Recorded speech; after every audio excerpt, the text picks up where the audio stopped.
Melalui paket kebijakan ini, otoritas Italia berhak memiliki wewenang untuk melarang kapal migran memasuki wilayah perairan hingga durasi 30 hari. Pemerintah Italia di bawah kepemimpinan Perdana Menteri Giorgia Meloni secara resmi mengajukan rancangan undang-undang baru kepada parlemen. Langkah ini bertujuan untuk memperketat pengawasan imigrasi ilegal termasuk penerapan kebijakan kontroversial berupa blokade laut. Melalui paket kebijakan ini, otoritas Italia berhak memiliki wewenang untuk melarang kapal migran memasuki wilayah perairan hingga durasi 30 hari, yang berlaku jika kapal dianggap mengancam ketertiban umum atau membawa risiko infiltrasi teroris. Dalam RUU baru tersebut, pelanggar aturan akan terancam denda hingga 50.000 euro serta penyitaan kapal bagi yang melanggar berulang kali. Di mana kebijakan ini dinilai menyasar kapal-kapal penyelamat kemanusiaan yang beroperasi di wilayah Mediterania. Selain blokade, pemerintah negeri Pizza juga berencana menghidupkan kembali pusat pemrosesan migran di luar negeri. Dengan demikian, migran yang dicegat nantinya dapat dikirim ke negara ketiga yang telah menjalin kesepakatan khusus dengan Italia. Langkah tersebut diambil tepat setelah Uni Eropa menyetujui Fakta Migrasi dan Suaka yang baru di tengah kritik tajam dari kelompok aktivis kemanusiaan. Pemirsa, menjelang perayaan Tahun Baru Imlek, salah satu sentra penjualan kue keranjang atau dodol Cina di Jalan Pejagalan, Kota Bandung, Jawa Barat diserbu pembeli. Salah satu perajin bahkan mampu memproduksi hingga 1.000 buah kue keranjang setiap hari.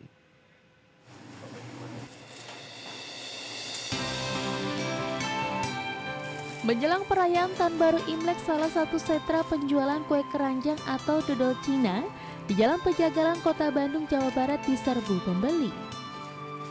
Tingginya minat masyarakat terhadap kue khas Imlek ini membuat para perajin meningkatkan kapasitas produksi hingga mencapai 1 ton dalam sehari. Kue keranjang atau yang dikenal sebagai Miangau ini merupakan kue tradisional yang identik dengan perayaan Imlek. Kue ini biasanya digunakan sebagai sesaji dalam upacara sembahyang leluhur, sekaligus disajikan sebagai hidangan khas atau dibagikan kepada keluarga dan kerabat.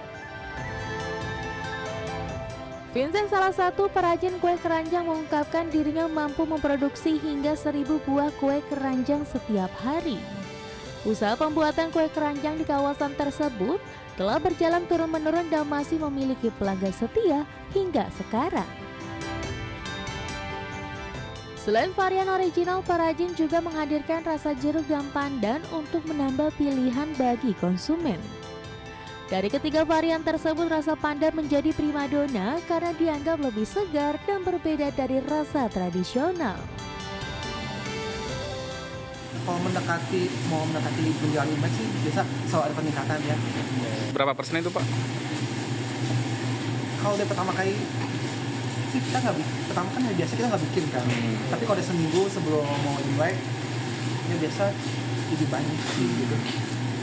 Pak, kalau rasanya apa aja Pak sekarang yang diproduksi, Pak? Ada yang original, kulit jeruk sama pandan. Keranjangnya enak, terus yang harga yang murah-murah gitu juga lumayan lah, enak gitu ya. Sudah berapa lama, Bu, beli di sini, Bu? Tiap tahun. Tiap tahun. Beli berapa banyak, Bu? Yang tahun kemarin yang hampir 200, sekarang campur tuh mau hampir 150-an lah. Ini rasa apa aja, Bu, yang dibeli, Bu? Original, Iya, yang khas, yang coklat. coklat. Kue berbahan dasar tepung beras dan gula merah ini memiliki filosofi unik.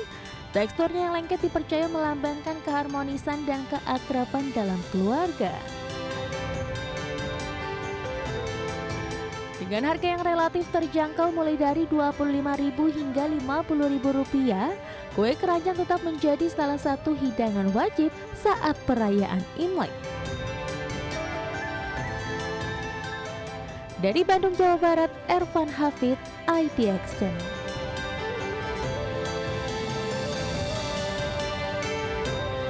Ya, sementara itu pemirsa, menjelang perayaan Tahun Baru Imlek 2026, suasana Pasar Lama Kota Tangerang, Banten mulai dipadati warga Tionghoa yang antusias berburu pernak-pernik Imlek. Salah satu penjual mengaku omset berjualan meningkat hingga 70% dibandingkan hari biasa. Harga pernak-pernik Imlek pun bervariasi mulai dari Rp5.000 hingga Rp1.000.000.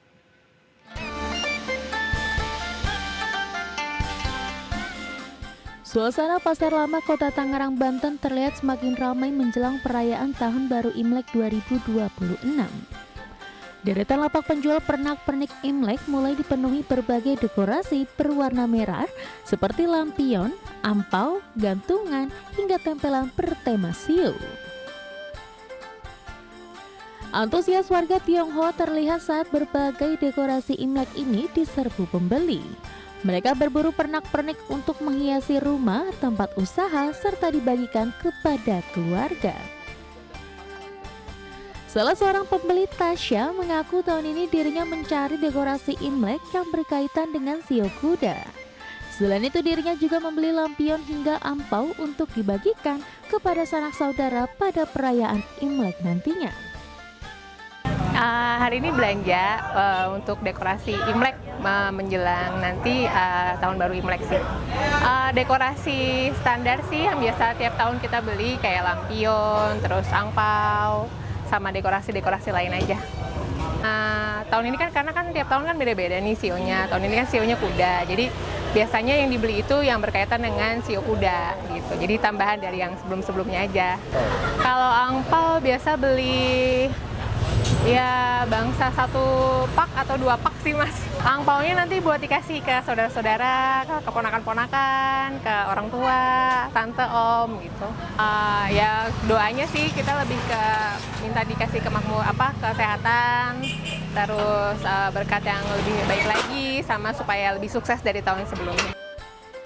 Sementara itu salah seorang penjual pernak-pernik Imlek, Muhammad, mengungkapkan jelang perayaan Imlek tahun ini omset penjualannya meningkat hingga 70% dibandingkan hari biasa.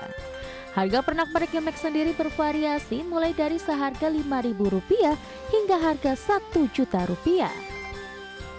Kalau hari-hari biasa itu kan ada semacam belum komplit gitu ya. Kalau perlengkapan Imlek kan segala ada. Jadi orang pada mencari dari kantor segala macam kayak tadi itu kan banyak itu yang mencari, yang butuh gitu ya. Jadi hampir 70% meningkat gitu. Kalau hari-hari biasa 30 gitu. Kalau menjelang Imlek itu 70% naik. Aksesoris Imlek dari mulai lampion, pernak-pernik Imlek, gantungan sampai rumbai-rumbai. Adapun pernak-pernik yang paling banyak diburu masyarakat menjelang Imlek antara lain liang naga, hiasan nanas, kertas emas, kertas bergambar naga, dupa bergambar naga, serta lilin jeli. Pernak-pernik tersebut umumnya digunakan untuk keperluan sembahyang. Dari Tangerang, Banten, Hasnugara, IDX Channel. Uni Eropa mulai memaparkan strategi baru untuk meningkatkan daya saing global menyusul ketertinggalan dari Amerika Serikat dan Tiongkok, di mana fokus utama kebijakan tersebut adalah penyederhanaan regulasi dan penguatan pasar keuangan terpadu di benua biru. Presiden Komisi Eropa Ursula von der Leyen menilai pertumbuhan blok euro selama ini tertahan oleh lemahnya produktivitas dan inovasi dibandingkan dengan Amerika Serikat dan Tiongkok.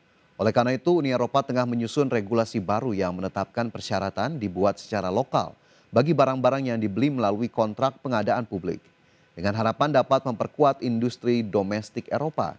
Di samping itu, pihak Brussels juga bersiap melakukan perombakan besar terhadap kebijakan iklim utama, yakni pasar karbon dari Uni Eropa, di mana kebijakan tersebut menjadi semakin sensitif secara politik di tengah tekanan yang dihadapi industri akibat tingginya harga energi serta masuknya produk impor yang lebih murah.